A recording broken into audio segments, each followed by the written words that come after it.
యేసుక్రీస్తు నామములో మీకు అందరికీ మరొకసారి సమర్పిస్తున్నాను. ఇవాళ ఫుల్ డే బైబిల్ తరగతిలో ఒక శుభప్రదమైనటువంటి రీతిలో నేటి తరగతిని మనం జరుపుకుంటూ ఉన్నాం. సంగతులను మీరందరూ కూడా సరే చాలా జాగ్రత్తగాను భయభక్తులతోనూ గ్రహించి గుర్తించడానికి మిమ్మల్ని అందరినీ ప్రేమతో ఆహ్వానిస్తున్నాను, మనవి చేస్తూ ఉన్నాను. క్రీస్తు స్వరూపానికి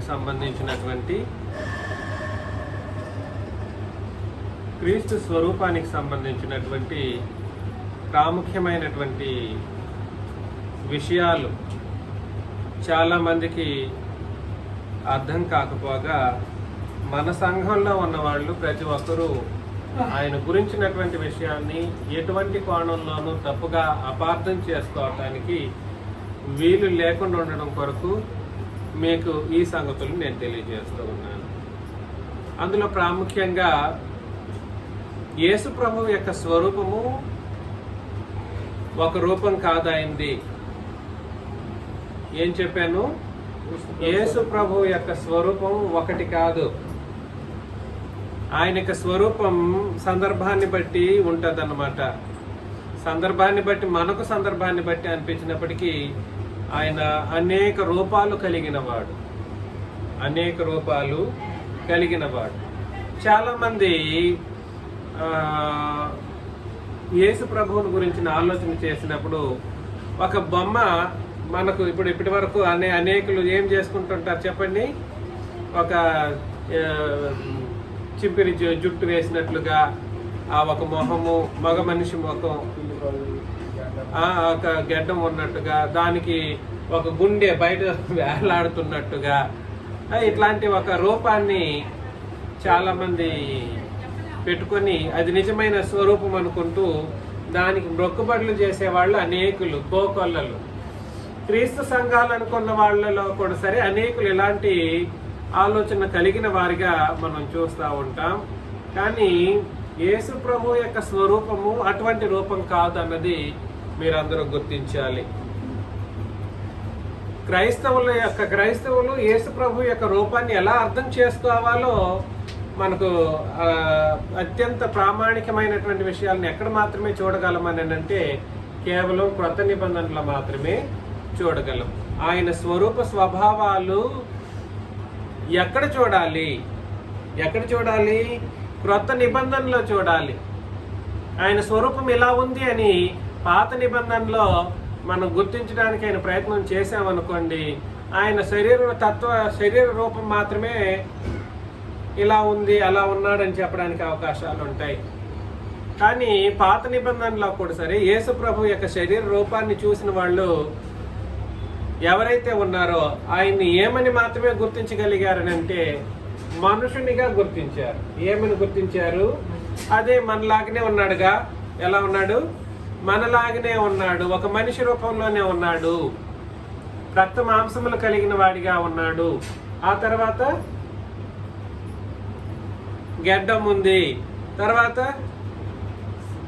నెయిల్స్ ఉన్నాయి. ఈ భౌతికమైన రూపాన్ని చూసేసి ఈయన దేవుడు ఎలా అవుతాడు అనే ఒక తప్పుడు అభిప్రాయాన్ని ఆనాటి యూదులు ఎలాగైతే అనుకున్నారో ఈనాటి మనుషులు కూడా సరే అదే కోణంలో ఆలోచన చేయటానికి అవకాశం ఉంది. ఆ రూపాన్ని బట్టి చాలా మంది ఈరోజు ఇతర మతస్థులు కూడా యేసు ప్రభువుని నరుడిగానే చూసే పరిస్థితులు కనబడుతూ ఉన్నాయి. ఇతర మతస్థులు కూడా ఏమని చూస్తారు? ఆయనకి మేకులు కొట్టబడ్డాయి కదా, చేతులు ఉన్నాయి, 2 చేతులు ఏం చేయబడ్డాయి? 2 చేతులకి మేకులు కొట్టారు, కాళ్ళని ఏకపరిచి మేకులు కొట్టారు. ఇలా మేకులు కొట్టారు కాబట్టి ఆయన నరుడే కానీ దేవుడు కాదు అనేటువంటి కోణంలో ఆలోచన చేశారు. వాస్తవానికి ఆయన రూపానికి దేవత్వానికి సంబంధం ఉంది. ఏం చెప్పండి? ఆయన రూపాన్ని అర్థం చేసుకుంటే ఆయన ఏమై ఉన్నాడు, ఆయన ఎలాంటి వాడు అనేది మనకు అర్థమవుతుంది. రూపం, క్రీస్తు యొక్క స్వరూపం ఏమిటి?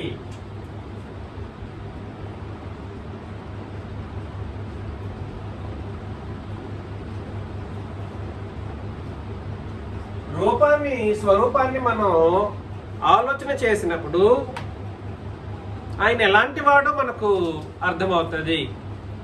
ఆయన రూపాన్ని గుర్తించగలిగిన వాళ్ళు ఆయన దేవుడని ఒప్పుకోక తప్పదు. ఈ స్టేట్మెంట్ నేను మరలా చెబుతున్నా.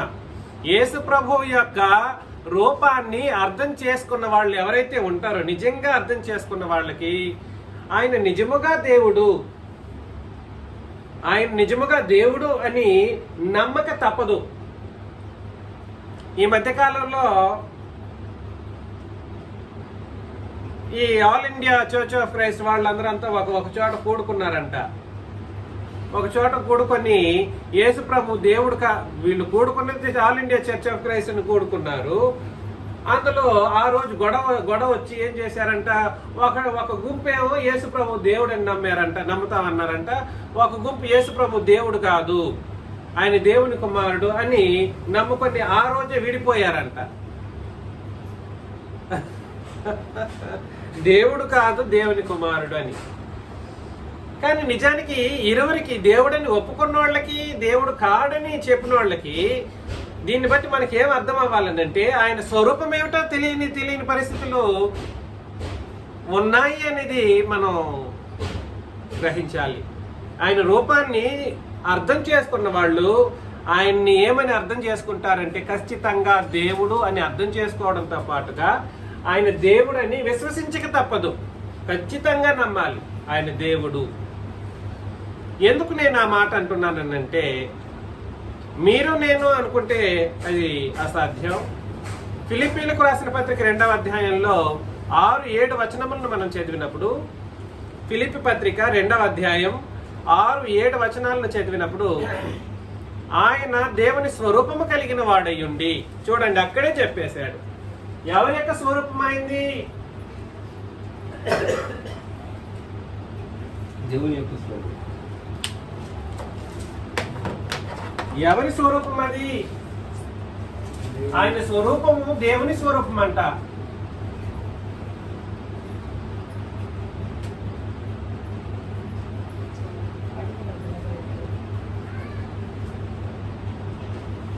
దేవుని స్వరూపం. అయ్యో దేవుని స్వరూపం అని అంటున్నారు, మనం కూడా అదే స్వరూపంలోనే కదా పుట్టామని మనోళ్ళు చాలా మంది వితండవాదపు ప్రశ్నలు వేస్తూ ఉంటారు. క్రీస్తు యొక్క స్వరూపము దేవుని స్వరూపం. క్రీస్తు యొక్క స్వరూపం ఏ స్వరూపము? దేవుని స్వరూపం. కానీ క్రీస్తు యొక్క స్వరూపం దేవుని స్వరూపం అని అన్నప్పుడు ఆ స్వరూపం యొక్క అర్థం ఏమిటో కూడా చెప్పాడు. ఏమిటి ఆ స్వరూపం యొక్క అర్థము? ఫిలిప్పి పత్రిక 2వ అధ్యాయం 6వ వచనం మనం చదువుతూ ఉంటే,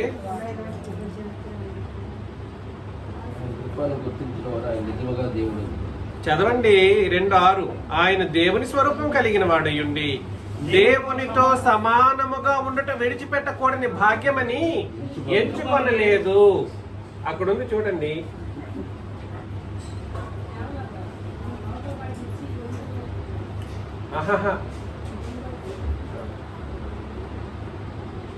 ఆయన స్వరూపము, క్రీస్తు స్వరూపానికి సంబంధించిన ఆలోచన చేసినప్పుడు ఆయన దేవుని స్వరూపము. ఎవరి స్వరూపం అయింది? దేవుని స్వరూపము. దేవుని స్వరూపం అంటే దాని అర్థం ఏమిటో కూడా చెప్పేశాడు. అది దేవునితో సమానముగా ఉండే ఒక స్వరూపం గురించి మాట్లాడే ఒక విషయం. దేనితో? దేవునితో సమాన స్థితి.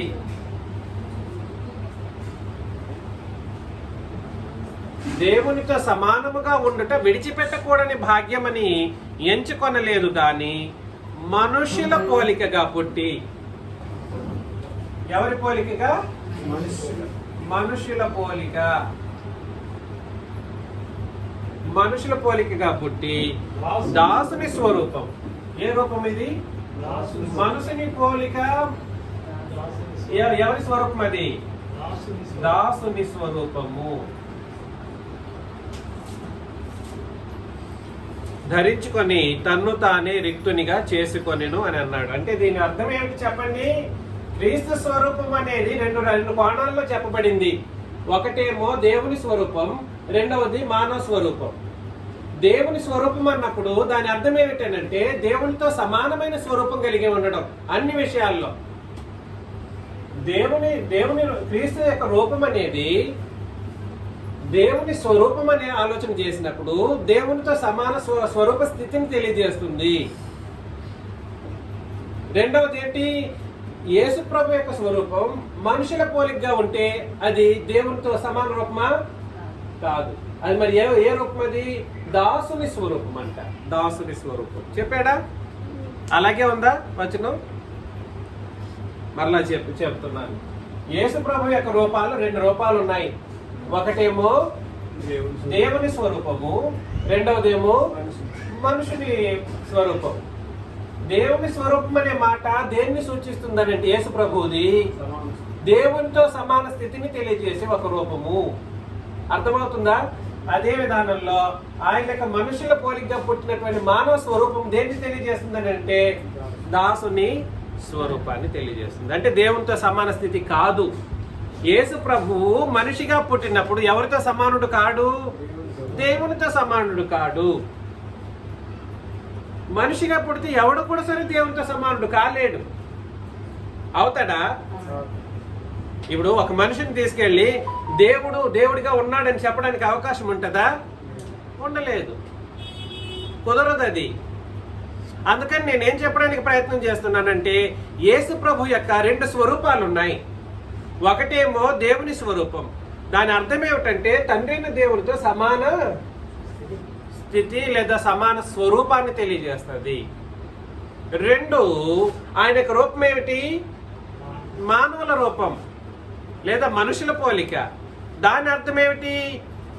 అది దేవునితో సమాన స్వరూపాన్ని కలిగినది కాదు. అది దాసునిది, తగ్గించిన స్వరూపం, తగ్గింపబడినటువంటి స్వరూపం. అర్థమవుతుందా? కొరింథీయులకు రాసిన 2వ పత్రికలో, కొరింథీయులకు రాసిన 2వ పత్రిక 4:4 దేవుని స్వరూపై ఉన్న క్రీస్తు మహిమను ఏంటి? దేవుని స్వరూపి అయి ఉన్న క్రీస్తు మహిమను కనపడుచు సువార్త ప్రకాశము వారికి ప్రకాశింపకుండా. కాబట్టి దేవుని స్వరూపం అన్నప్పుడు దానికి ఇంకొక అర్థం కూడా చెప్పేశాడు. దేవుని స్వరూపం అని అంటే మనం అనుకుంటుంటాం మనం కూడా దేవుని స్వరూపంతో పుట్టిన వాళ్ళమే కదా అని అనుకుంటాం. మనుషులు కూడా ఎవరి స్వరూపంతో పుట్టించబడ్డారు? ఆది కాండంలో మనకు తెలుసు, 1వ అధ్యాయం 26-27 వచనాలు చదివినప్పుడు తన పోలిక చొప్పున తన స్వరూపమందు మనుషులను దేవుడు సృష్టించునని, దేవుని రూపంతో సృష్టించారని అనుకుంటాం. కానీ నిజానికి అక్కడ సంగతులు ఎలా అర్థం చేసుకోవాలో మనం గుర్తించాలి. అక్కడ తన స్వరూపమందు అనే ఒక మాట దైవత్వానికి సంబంధించినటువంటి మాట, ఆత్మ సంబంధమైన స్థితికి సంబంధించినటువంటి మాట. నేను గతంలో తెలియజేసినట్లు ఎవరైతే తండ్రి యొక్కయు కుమారుని యొక్కయు పరిశుద్ధాత్మ యొక్కయు నామములో బాప్తిస్మం తీసుకుంటారో వాళ్ళలో ఎవరి యొక్క స్వరూపంతో దాల్చబడిన స్థితి ఉంటుంది అనంటే ముగ్గురి యొక్క స్వరూప స్థితి అది ఆత్మ సంబంధమైన స్థితి. అది మనుషులకు మాత్రమే, కానీ యేసు ప్రభువుకి కాదు. ఎందుకనంటే దేవుని స్వరూపి అయి ఉన్న క్రీస్తు మహిమ అని అన్నాడు. ఈ దేవుని స్వరూపానికి మరొక అర్థం ఏమిటంటే క్రీస్తు విషయంలో ఈ స్వరూపము ఏ స్వరూపము? ఆయన యొక్క మహిమ స్వరూపం.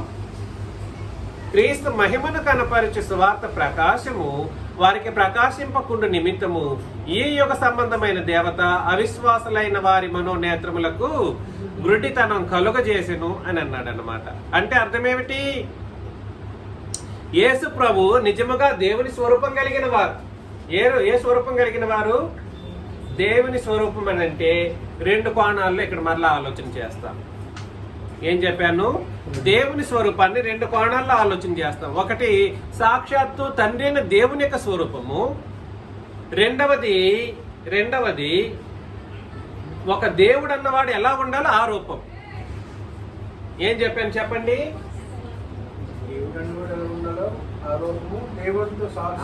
తండ్రి అయిన దేవునితో సమాన రూపం దేవుని స్వరూపం.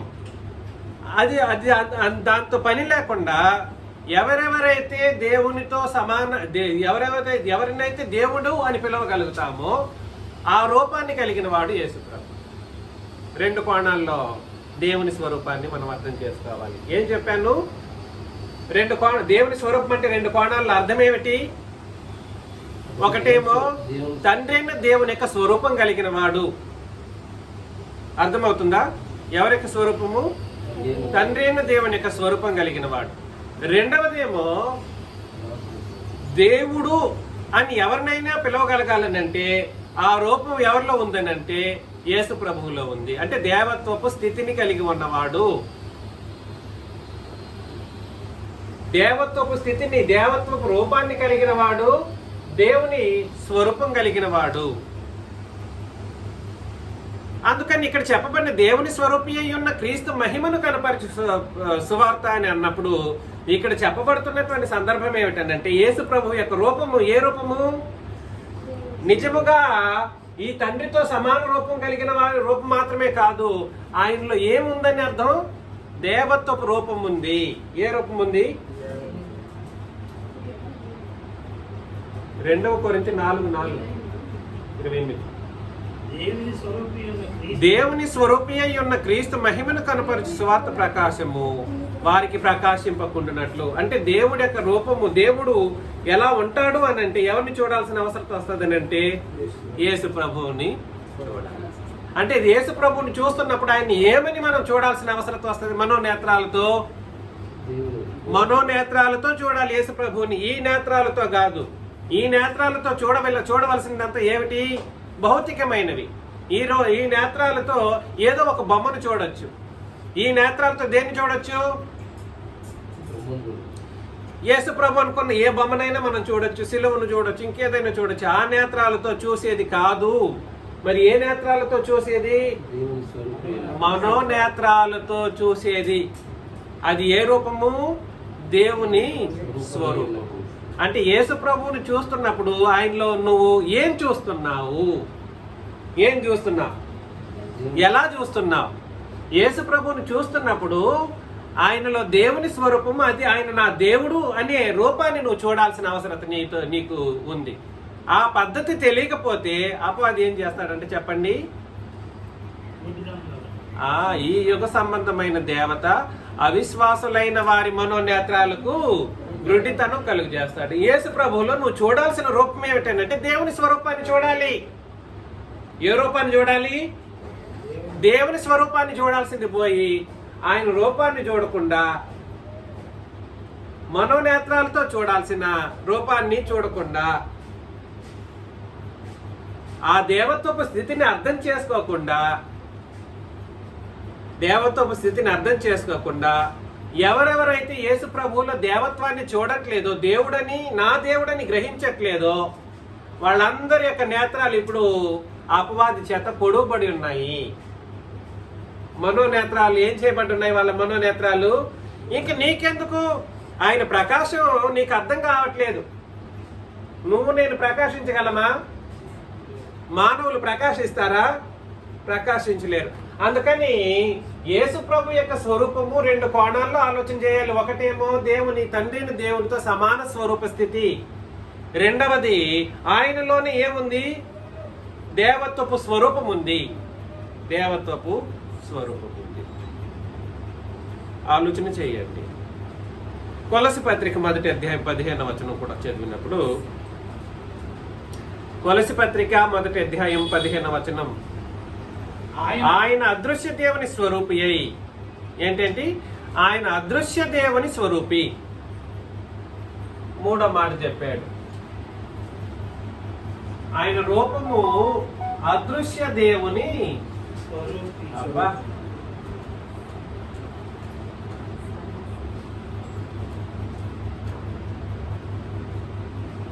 ఆయన అదృశ్య దేవుని స్వరూపి అయి సర్వ సృష్టికి ఆది సంభూతుడై ఉన్నాడు అని అన్నాడు. అంటే అర్థం ఏమిటి? ఆయన రూపం నీకు అర్థమైందనంటే ఆయన దేన్ని చేశాడంట? సర్వాన్ని సృష్టించిన వాడు యేసు ప్రభు. నువ్వు చూసే సూర్య చంద్ర నక్షత్రాలను ఒట్టి మాటల చేత సృష్టించిన వాడు. మనం అనుకుంటుంటాం, మనకి ఏది సహాయం దొరకకపోతే ఏం సృష్టించాడో ఏమో చిన్న చిన్న సహాయాలు వేడుతూ ఉంటాం. మనకు దొరకకపోవచ్చు, మన అవిశ్వాసాన్ని బట్టో లేదా ఆయన చిత్తం లేదన్నట్టు బట్టో, లేదన్న దాన్ని బట్టో. ఎవరు దొరకలేదని చెప్పడానికి లేదులేండి, సహాయాలు అందరం పొందుకుంటున్న వాళ్ళమే. ఆ తండ్రి ప్రభు చేత మనం సహాయాలు పొందుకుంటున్న వాళ్ళమే. మనం ఇవాళ బ్రతుకుతున్నామని అంటే అంతే, ఆయన వలనే. కాకపోతే ఆయన స్వరూపము అదృశ్య దేవుని స్వరూపి అని అన్నప్పుడు దాని అర్థం ఏమిటి చెప్పండి? సర్వ సృష్టికి ఆది సంభూతుడు, అంటే కనబడనటువంటి దేవుని యొక్క స్వరూపం కలిగిన వాడు. మరియు ఆయన ఏం చేశాడు? సర్వాన్ని సృష్టించిన వాడు, సర్వ సృష్టికి ఆది సంభూతుడు. సర్వ సృష్టికి ఆది సంభూతుడు అంటే అర్థం ఏమిటి? సర్వ సృష్టికి మూలకారకుడు. ఆది సంభూతుడు అంటే అర్థం ఏమిటి? సర్వానికి మూలం ఎవరనంటే యేసు ప్రభు. ఆ సర్వాన్ని నువ్వు చూస్తే సూర్యుడు, చంద్రుడు, నక్షత్రాలు వీటన్నిటిని సృష్టించడంలో కీలకమైన పాత్ర వహించింది ఏమిటి? ఆయన అదృశ్య దేవుని స్వరూపం. అది శక్తి స్వరూపం అయి ఉండొచ్చు, అది మహిమా స్వరూపం అయి ఉండొచ్చు. శక్తి స్వరూపం, ఈ మాటలు మీరు గుర్తుపెట్టుకోవాలి. సర్వాన్ని సృష్టించిన వాడు తన మాటల చేతనే దాన్ని ఏం చేశాడు? మాటల చేత సృష్టించాడు. మాటల చేత ఒక సృష్టిని సృష్టించడం అనేది అంత సులభమా? మాటలు చెబితే ఈ సూర్యుడు, ఇంత పెద్ద సూర్యుడు, భూమి కంటే 150 రెట్లు పెద్దదైన సూర్యుడు సృష్టించబడ్డం అంత సులభమా? ఈ నక్షత్రాలు సృష్టించడం అంత సులభమా? అనే కాదు. అందుకని ఈ సృష్టిని నీవు అర్థం చేసుకుంటే ఆయన ఎటువంటి దేవుడై ఉన్నాడు? అదృశ్య దేవుడై ఉన్నాడు. ఎటువంటి దేవుడు? అదృశ్య దేవుడు. కాబట్టి నేనేం చెప్పడానికి ప్రయత్నం చేస్తున్నానంటే, ఆయన స్వరూపం నీకు అయిందంటే ఆయన్ని దేవుడని ఖచ్చితంగా ఒప్పుకొని తీరాల్సిందే. ఆయన స్వరూపం నీకు అర్థమైతే ఆయన దేవుడు అని నువ్వు ఖచ్చితంగా ఒప్పుకుంటావు, ఒప్పుకొని తీరాల్సిందే. లేదు ఆయన దేవుడు కాదని చెప్పారనుకోండి, ఇంకా దేవుడు కాదని చెప్పినోడంతా ఏం చేయబడి ఉన్నాడండి? సాతాను వలలో పడి, నీకెందుకురా ఈ మనోనేత్రాలు? ఆయన రూపాన్ని చూస్తే కూడా చెప్పేశాడు, దేవుని స్వరూపము అన్నాడు. ఆయన దేవుని స్వరూపం కలిగిన వాడు అయినప్పటికీ ఏమై ఉన్నాడు? మానవుల రూపం దాల్చాడు, మానవుల స్వరూపాన్ని దాల్చి వచ్చాడు భూమి మీదకి. దీనుడయ్యాడు. దీన్ని బట్టి ఆయనకి దేవత్వాన్ని, మానవ రూపాన్ని బట్టి ఆయన దేవత్వాన్ని మనం ఏం చేయడానికి అవకాశం లేదని అంటే బేరీజు వేయడానికి అవకాశం లేదు. మానవ రూపం ఎత్తిన దాన్ని బట్టి యేసు ప్రభు యొక్క ఆత్మ సంబంధమైన దైవత్వపు స్వరూపాన్ని అర్థం చేసుకోవటానికి అవకాశము లేదు. కాబట్టి మనం ఇవాళ క్రీస్తు యొక్క స్వరూపాన్ని గురించినటువంటి విషయాలను ఆలోచన చేస్తూ ఉన్నాం. అందులో ప్రాముఖ్యంగా ప్రభువైన యేసుక్రీస్తు 2 రూపాలు కలిగిన వాడు. ఒకటి దేవుని స్వరూపం కలిగిన వాడు, 2 మానవ స్వరూపం కలిగిన వాడు. దేవుని స్వరూపం అన్నప్పుడు 2 కోణాల్లో మరలా ఆలోచన చేస్తున్నాం. ఏమిటి దేవుని స్వరూపం కలిగిన వాడు అనే దానికి అర్థం? ఒకటి తండ్రైన దేవుడితో సమాన రూపం కలిగిన వాడని, 2 దేవత్వపు రూపం కలిగిన వాడని. ఏ రూపం కలిగిన వాడు? దేవుడు అన్నవాడు ఎలా ఉంటాడు అని మీరు గుర్తించాలనంటే ఇదిగో యేసు ప్రభు లాగా ఉంటాడు అనే కోణంలో అర్థం చేసుకోవాలి. అంటే తండ్రైన దేవుణ్ణి మినహాయించి యేసు ప్రభుకి ఏముందని అర్థం? దేవత్వము ఉంది.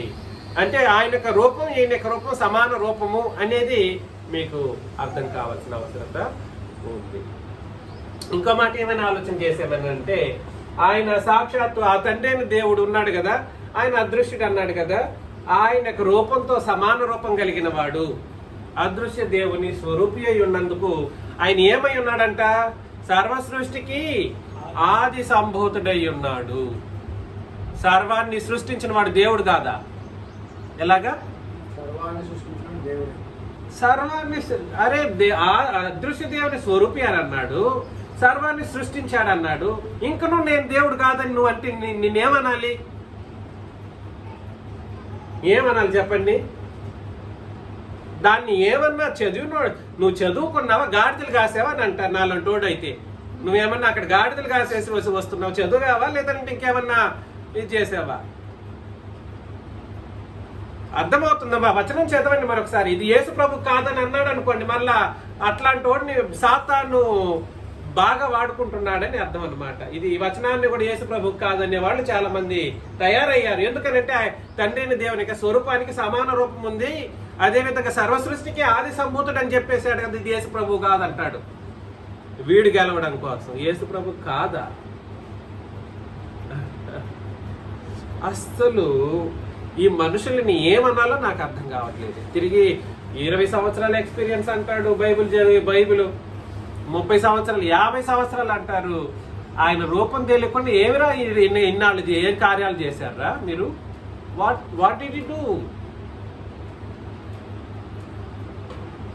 కాబట్టి ఆ దృశ్య దేవుని స్వరూపి అయి సర్వ సృష్టికి ఆది సంభూతుడు. ఎక్కడ నువ్వు సృష్టించు, ఎవరైనా మనుషుడు అన్నవాడు సృష్టించగలడా? దేన్నైనా చేయగలడా?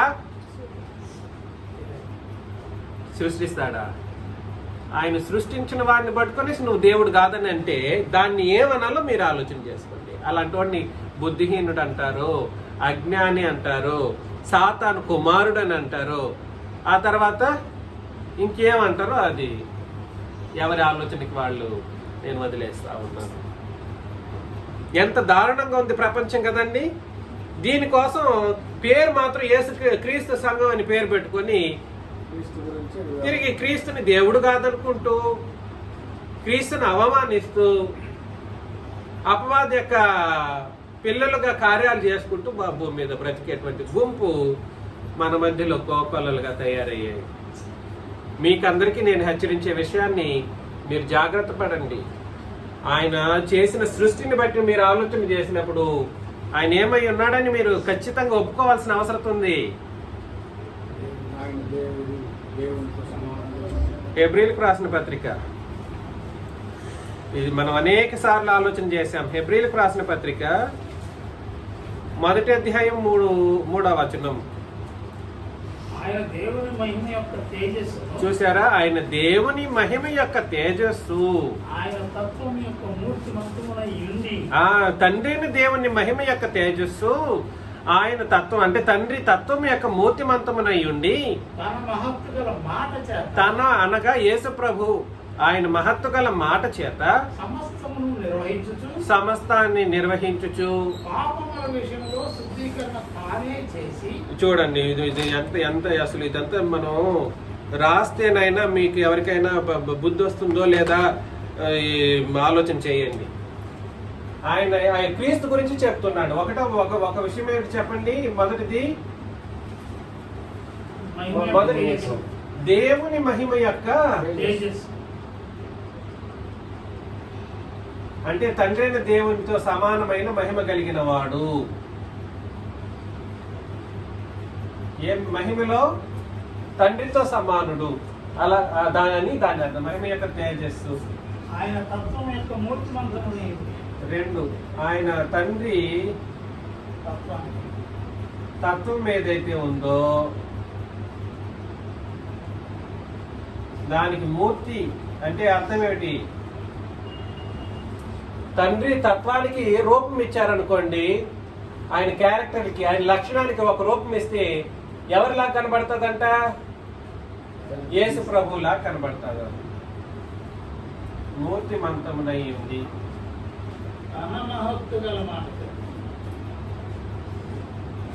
క్రీస్తు యొక్క మాటలు మహత్తు కలిగిన మాటలంట. మహత్తు ఈజ్ ఈక్వల్ టు మహాశక్తి. మహత్తు ఈజ్ ఈక్వల్ టు ఏంటి అంటే మహాశక్తి గల మాట చేత సమస్తమును నిర్వహించు. దేన్ని? దేన్ని? సమస్తాన్ని అంటే సమస్తాన్ని అంటే ఈ భూమి ఒకటేనా? సూర్యుడేనా? చంద్రుడేనా? నక్షత్రాల? పరలోకమా? భూలోకమా సముద్రమా దీన్నన్నిటిని నిర్వహిస్తున్నవాడు క్రీస్తు ప్రభు. నువ్వు సైలెంట్గా యేసు ప్రభు దేవుడు కాదంటే అది ఏమన్నా తెలివి కలిగిన మాటలా?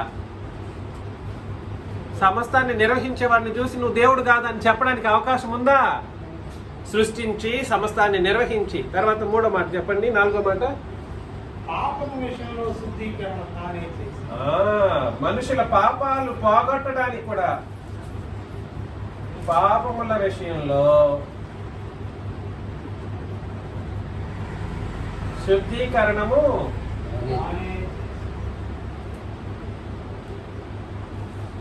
తానే చేసి దేవదూతల కంటే ఎంత శ్రేష్టమైన నామం పొందినో వారందరికంటే అంత శ్రేష్ఠుడై అంటే దేవదూతల కంటే శ్రేష్ఠుడు అంటే దేవుడు అని. దేవదూతల కంటే శ్రేష్ఠుడు అంటే అర్థం ఏమిటి? దేవదూతలు ఎవడైనా కూడా యేసు ప్రభు దేవుడు కాదనేవాడు, యేసు ప్రభు దేవుడు కాదు మనిషి అనేవాడు ఈ వచనాన్ని ఈ మాటను బట్టి ఏమని అర్థం చేసుకుంటున్నాడు? యేసు ప్రభు దేవదూతల కంటే హీనుడు అని దాని అర్థం అన్నమాట. ఏమని అర్థం? యేసు ప్రభు దేవుడు కాదని చెప్తే దేవదూతల కంటే తక్కువ వాడు అని అర్థం, అంటే మనుషుడు అని. అంటే దాని అర్థం ఏమిటి? ఉన్న లేఖనాన్ని వాడు అత్యంత దారుణంగా వక్రీకరించి విరోధంగా మాట్లాడుతున్నాడని అర్థం అన్నమాట. నేను చెప్పింది మీకు అర్థమవుతుందా? దేవదూతల కంటే ఎంత శ్రేష్టమైన నామం పొందినో వారికంటే అంత శ్రేష్ఠుడే ఈయన. దేవదూతల కంటే శ్రేష్ఠుడు. నేను మీకు గతంలో కూడా చెప్పాను, యేసు ప్రభు మనుషులనబడిన మనం ఎవరికంటే శ్రేష్ఠులము కాము. మనుషుల కంటే దేవదూతలు అధిక బలం కలిగిన వాళ్ళు. మనుషుల కంటే దేవదూతలు అధిక బలము అధిక శక్తి కలిగిన వాళ్ళు. మనుషుల కంటే దేవదూతలు శక్తి విషయంలో ఎక్కువ, బాగా మహాశక్తి అంటే శక్తి కలిగిన వాళ్ళు. మహాశక్తి అంటే తండ్రి, ప్రభు, పరిశుద్ధాత్ముడు ముగ్గురు మాత్రమే కలిగి ఉన్నవాళ్ళు. దేవదూతలు మనకంటే ఎక్కువ శక్తి. వచనం గుర్తుందా? దేవదూతలు మనకంటే శక్తి కలిగిన వాళ్ళు అనడానికి వచనం గుర్తుందా? 2వ పేతురు 2వ అధ్యాయంలో 11వ వచనం, 10-11 చూడొచ్చు. 2వ పేతురు 2వ అధ్యాయం 11 చదివేసేది. దేవదూతలు వారికంటే మరి అధికమైన బలమును. దేవదూతలు వారికంటే మరి అధికమైన బలమును. వారు అనే వాళ్ళు ఎవరు? మొదటి వచనంలో ఎవరు వాళ్ళు? దొంగ బోధకులు లేదా అబద్ధ బోధకులు లేదా మనుషుల కంటే అధిక బలం కలిగిన వాళ్ళు ఎవరు? దేవదూతలు. యేసు ప్రభు దేవదూతల కంటే శ్రేష్ఠుడు అని అంటే ఆయన మనిషిగా కాదు, మనిషిగా అర్థం చేసుకోవటానికి వీలు లేదు. అది దేవదూతల కంటే శ్రేష్ఠుడు అనే మాట దేన్ని సూచిస్తుందని అంటే అది ఆయనకు దేవత్వాన్ని సూచిస్తుంది. సైలెంట్ గా వెళ్ళేసి యేసు ప్రభు దేవుడు కాదే అని వీడు ఎక్కడ చూపిస్తాడు తెలుసా? వచనాలు పాత నిబంధనకి వెళ్తాడు. పాత నిబంధనలో ఒక్కడే దేవుడు, నేను తప్ప మీకు వేరొక దేవుడు లేడు, ఇంకో దేవుడు నీకు ఉండకూడదు అని తండ్రి దేవుడు వాళ్ళకి చెప్పిన నిబంధనలోనికి వెళ్ళి రుద్దుతాడనమాట. ఇదిగో ఒకడే దేవుడు అన్నాడు. మత్తయి, మార్కు, లూకా, యోహాను సువార్తల్లో వచనాలు ఉంటాయి, అది పాత నిబంధన అని వీడికి తెలియదు. ఎలాగా? మత్తయి, మార్కు, లూకా, యోహానుల్లో సిలువకు ముందు ఉన్నటువంటి లేఖనాలన్నీ ఏ నిబంధనకు సంబంధించింది? పాత నిబంధన. అది తెలిస్తే ఇంకా ఇంకేదేదో చెప్తారన్నమాట. అది పాత నిబంధన అని తెలియకుండా యేసు ప్రభు ఆ దేవుడిని ఆరాధించాడు కదా, ఆ దేవుడే నా దేవుడు అంటాడు ఇంకొకడు. అరే పాత నిబంధన నీకు కాదు అని యేసుప్రభు అపోస్తులు చెప్పుకుంటూ గొంతు చించుకొని అనేక లేఖనాలు అనేక రెఫరెన్స్లు రాసి నీకు పెట్టిన తర్వాత అబ్రప్ట్గా నువ్వు పాత నిబంధనకి వెళ్ళేసి అలక్ష్యంగా వచనాలు ఎన్నుకొని యేసుప్రభు దేవుడు కాదు, నీకు ప్రామాణికం ఏమిటో తెలియదు, నీ ప్రమాణం తెలియదు, నువ్వు చదివిన వాడివా, గాడిదలు మేసావా, ఇంకేమైనా చేసావా, ప్రమాణం తెలియకుండా మాట్లాడేటువంటి మాటలను పట్టుకునేసి క్రొత్త నిబంధన ప్రమాణం తెలిసిన వాళ్ళు కూడా ఈ పాపంలోకి వెళ్ళిపోయారు సుమి. కొంతమంది మనల్ని విడిచి వెళ్ళిపోయిన వాళ్ళు కూడా యేసు ప్రభువుని నిబంధన నుండి వెళ్ళిపోయిన ప్రతి ఒక్కరూ ఆయన్ని ఈ విధంగా అర్థం చేసుకుని ఉన్నా కూడా సరే ఆయన దేవత్వాన్ని తృణీకరించిన వాళ్ళు గాను అత్యంత నరకప్రాయులుగాను ఉన్నారన్న సంగతిని మీరు అందరూ గుర్తించాలి. మిమ్మల్ని అందరినీ ప్రేమతో నేను మనవి చేస్తా ఉన్నా, యేసు ప్రభువు నిజమైనటువంటి దేవుడు, ఆయన దేవస్వరూపం కలిగిన వారు. ఏ రూపం కలిగిన వారు? దేవస్వరూపం కలిగిన వారు, దేవుని రూపం కలిగిన వారు. దేవస్వరూపం వేరు, దేవుని రూపము వేరు. దేవుని రూపం అంటే తండ్రితో సమానమైన రూపం.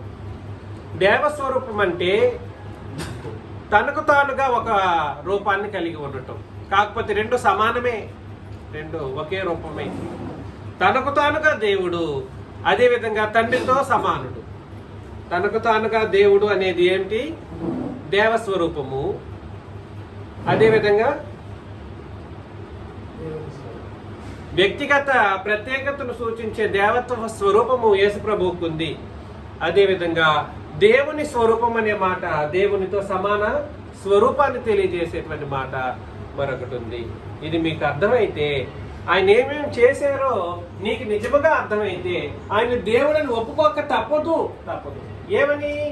ఆయన దేవునితో సమాన స్థితిలో ఉన్నవాడు, మహిమ కలిగిన వాడు, ఆయన మహిమ యొక్క తేజస్సు, దేవుని యొక్క మహిమ యొక్క తేజస్సు కలిగిన వాడు, ఆయన దేవుని తత్వం యొక్క మూర్తిమంతమై ఉన్నవాడు, ఆయన మహత్వ గల అంటే మహాశక్తి కలిగినటువంటి మాటలు కలిగి ఉండడం చేత ఏం చేస్తున్నాడు? సమస్తాన్ని నిర్వహించువానిగా ఉన్నాడు. సర్వాన్ని సృష్టించిన వాడు, సమస్తాన్ని సృష్టించి నిర్వహించేవాడు. నువ్వు సింపుల్ గా దేవుడు కాదంటే నువ్వు సృష్టిస్తావా? నువ్వు ఏమన్నా చేయగలవా? నువ్వు ఒక అణువునైనా సృష్టించగలవా?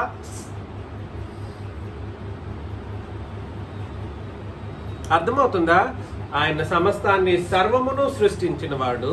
సృష్టించి అలాగ వదిలిపెట్టేశాడంటే కాదు, సృష్టించిన తర్వాత నిర్వహించేవాడు.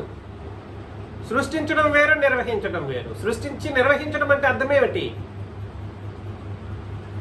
సృష్టించడం వేరు, నిర్వహించడం వేరు అంటే అర్థమేమిటి?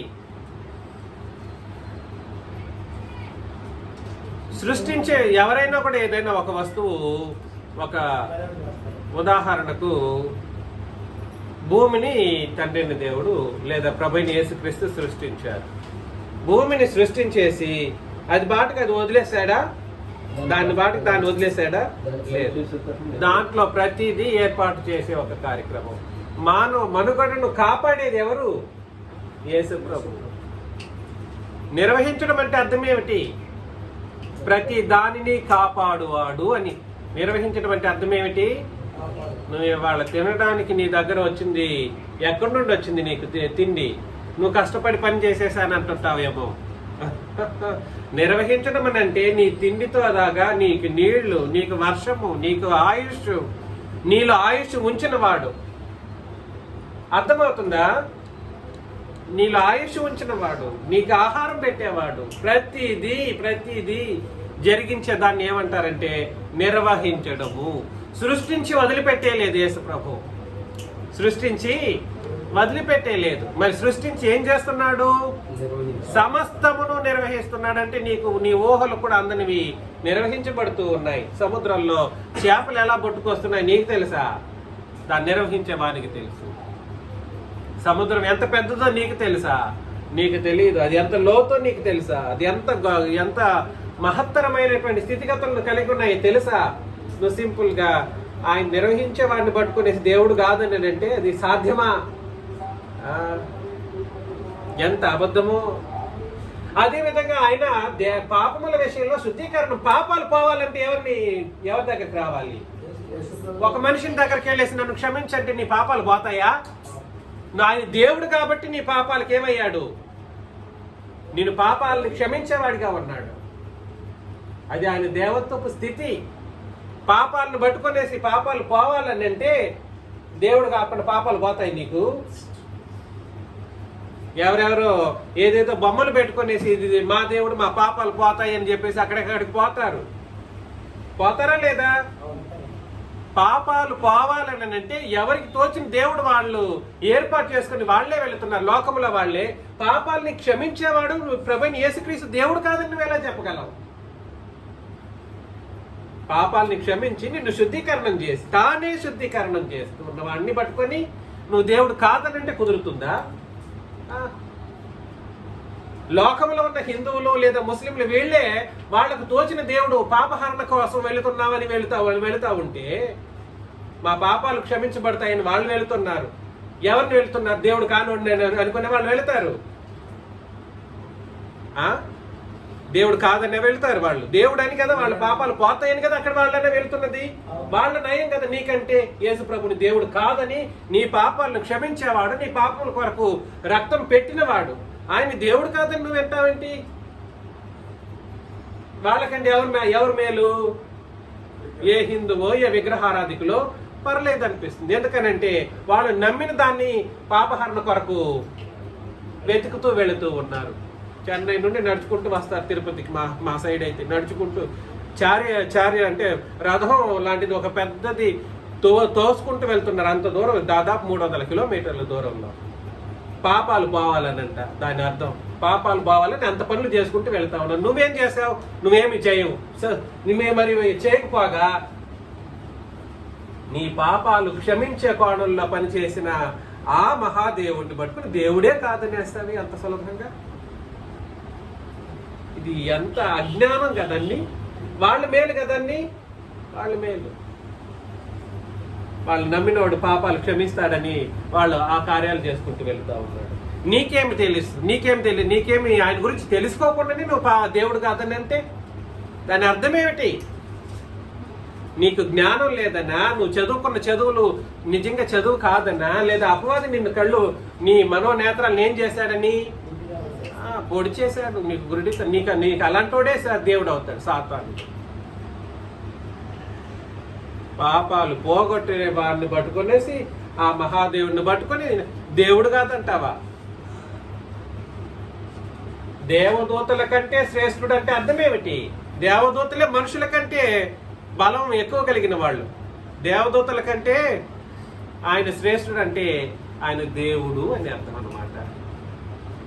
అంటే యేసు ప్రభు దేవుడు కాదన్నాడు, యేసు ప్రభుని దేవదూతల కంటే హీనంగా చూస్తున్నాడని అర్థం అన్నమాట. ఎవరికంటే హీనంగా చూస్తున్నాడు?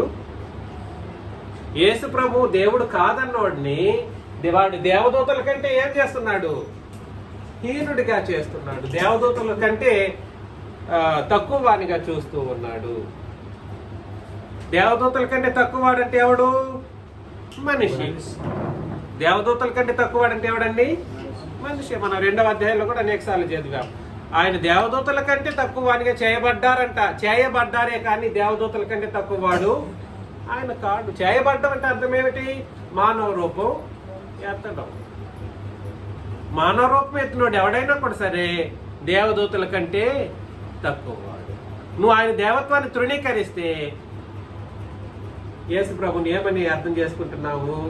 దేవదూతల కంటే హీనంగాను ఒక మనిషిగాను చూస్తున్నాడు. కానీ వచనం ఏం చెప్పిందనంటే ఆయన దేవదూతల కంటే శ్రేష్ఠుడై, తర్వాత 4వ వచనం, మొదటి అధ్యాయం 4వ ఎంత శ్రేష్టమైన నామం పొందినో వారికంటే అంత శ్రేష్ఠుడై ఉన్నత లోకమందు మహామహుడు దేవుని కృపాసనం కూర్చున్నాడు. చూసారా ఆయన స్థానం ఏమిటి?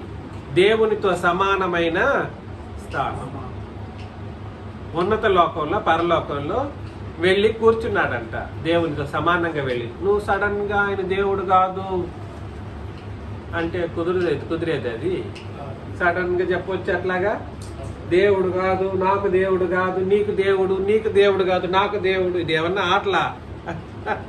ఇదేమన్నా దోబూచులాంటి ఆటలా ఏంటిది? యేసు ప్రభుతో ఆయన్ని అవమానించినట్లు ఈ క్రీస్తు సంఘం అని చెప్పుకుంటూ యేసు ప్రభు దేవత్వాన్ని, యేసు ప్రభు దేవుడు కాదని అనుకుంటూ, లేదా యేసు ప్రభు దేవుడే నాకు దేవుడు కాడని చెప్పే ప్రతి ఒక్కడు కూడా సరే, ఒక హిందూ కంటే, ఒక ముస్లిం కంటే, లేదా ఇతరత్ర మతస్థుల కంటే కూడా యేసు ప్రభువుని హీనంగా చేసిన వాడిగాను, నరక ప్రాయుడిగాను ఉన్నాడనే విషయాన్ని మీరు అందరూ గుర్తించాల్సిందిగా వేడుతూ ఒక 10 నిమిషాలు బ్రేక్ తీసుకొని మరలా మనం కొనసాగిద్దాం.